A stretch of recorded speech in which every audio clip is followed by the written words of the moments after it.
Good morning. This is Ken Long from Tortoise Capital Management with a review of the weekend trading report for May 2nd, 2015. We have a market that is still in bullish normal conditions on an annual basis using weekly RSI 14. We are at the higher end of neutral at 58 out of 100, and on the 10-day NDX we're also near the higher end of neutral with a score of 64 out of 100. Looking at the market mosaic price with respect to the 200-day moving average has pulled back a little bit to 4.71%. That's yellow bullish. The slope of the 50 is still positive, but it is yellow neutral at 0.05. ADX is a very weak, untrending 10.3. The risk index is the 30-period moving average of the VIX divided by the 10-period. The threshold between risk on and risk off is 1.0. The current reading is 1.06, so we are still in risk on, favoring riskier assets. When we take that score of 1.06, compare it to the last 5,000 trading days, find the average and standard deviation, we can compute the risk Z, which is how many standard deviations above average is that reading. Right now it's at 0.64. You can see a 90-day time series of that indicator here, and what we have is a market that is now in risk on, reached 1.0, which is really the threshold between extraordinary and normal. It pulled back, but then instead of failing, we actually have got a reversal and are now starting to creep higher. That's still very favorable for the long side. Because if we can get an extension like this last one, this will be a very nice leg up in the market. So it failed to fail here. You combine that higher low right here with these two double bottoms, and that suggests that there can be a possibility of a resumption of that trend to the long side, which would be very favorable. Could lead to another 4 to 5% leg up in the next couple weeks in the S&P and then in the rest of the indexes accordingly. The next reevaluation is actually on 1 June. That's a misprint right there. That should read 1 June. These are the current holdings for May going forward in the ETF 13, 22, and 32 model portfolios. And then these are the current leaders as of May 2nd. In the ETF 2, our theoretical exposure is at 100%. The model itself is at 100%. And reminder, we're getting close now on the Kansas City workshops. Still time to sign up for the discounted price for distance learning, which gets you the workbook and recordings and commentary from the workshop at a discounted rate. Those will be available for later purchase, but the discount won't be there. So I encourage you to send me a note if you're interested in that opportunity. Just a quick look at the ETF 13 and 32 portfolios here. Most everything is on a buy signal with the exception of treasuries and real estate.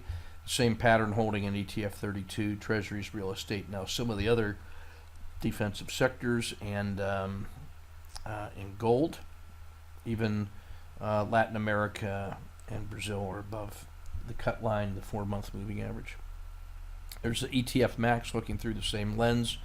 As you know, I like the things that are green in the 3-month and then white or yellow, possibly even red here in the 6-month, because that says that the strength is more recent and starting to pull away from the rest of the pack. And so that would lead us to look at things like copper and copper miners. That's a very good thing as a indicator, a leading indicator for the business cycle later on. That's very interesting. And we also have Russia, a couple ways of capped index and the market vectors. That's triggered to or tied to a resurgence in energy, a recovery in energy. So here's some more Russia.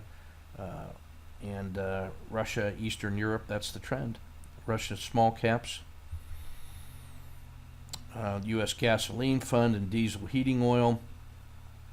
I've been just testing some ideas on the 1 week and the 1 month, adding some additional insights. You can see, for example, in the copper, this resurgence is really this month and this past week. So CU is definitely on my short list for things to consider, which we'll talk about in tonight's webinar and do some trade framing. That one actually has me very interested, very excited. So copper and Russia we got to look at tonight.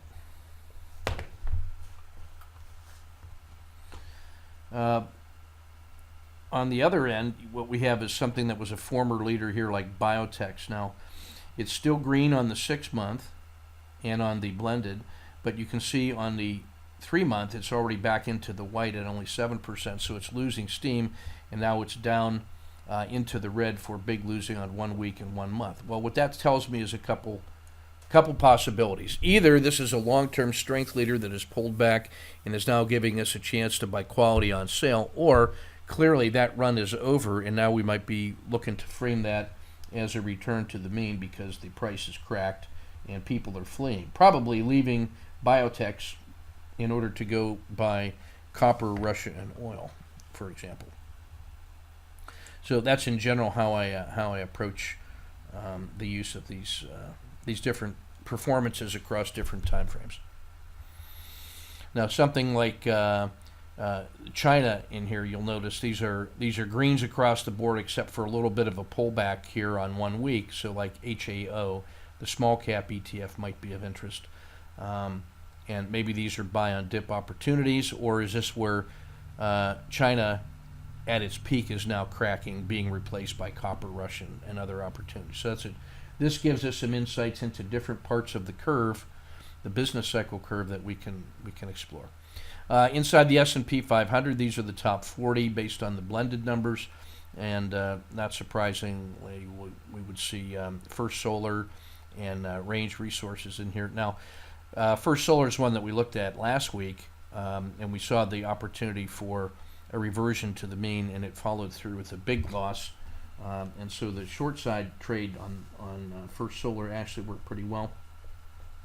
So from extreme locations come extreme follow-throughs, and that's the case of a big breakdown in First Solar. And that comes from having seen its outperformance for 6 months, 3 months, and 1 month, and then starting to crack. So this is a way that we can find relative strength leaders that we want to get on them as they continue to go up, but we're also prepared for the rapid evacuation of when the price cracks after an extraordinary move. So enough on that.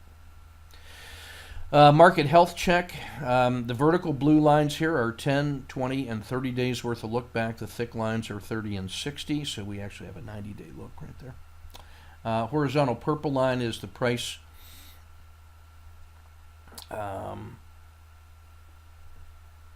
Let's see here. Yeah, this is actually the price as of Thursday. We had a nice rebound here on Friday. So we'll cover the additional information on this one tonight. So I'm just going to move on. But I will say that we are in the upper half of the river sloping up. We still have to get that next penetration of 211 and hold above there in order for this move to continue. ETF2 regional report. All the symbols are on buy signals, so we're at 100% invested. You see right now that EFA at 54 is stronger than the S&P at 51. So right now it's the globals ahead of the U.S. Inside the U.S. it's technology at 53, followed by small caps at 51, mid caps at 51, and large caps at 51. The two strongest sectors, Japan and technology, the two weakest, Latin America and emerging markets. Weakness in utilities, staples, and industrials. And we've now had a bit of a resurgence now in energy, which is now up out of the yellow. Used to be red, now is moving back north. So some of the leadership is changing inside the sector spiders. World market model, everything in the U.S. above average. Exceptional performance in Austria, China, Japan. About an even split in Asia, as we have above average strength in Hong Kong, Singapore, Taiwan, South Korea, but then weakness here, as you see in the red and the yellows. Private equity doing well. Still gold, treasuries, and silver suffering. Commodities and oil have made a little rebound to come out of the red, and as part of that early rebound move, looks like it's being sustained. Europe all above average. ETF top 30. Again, it's Russia and the market vectors through this lens. You see green and white is what I like.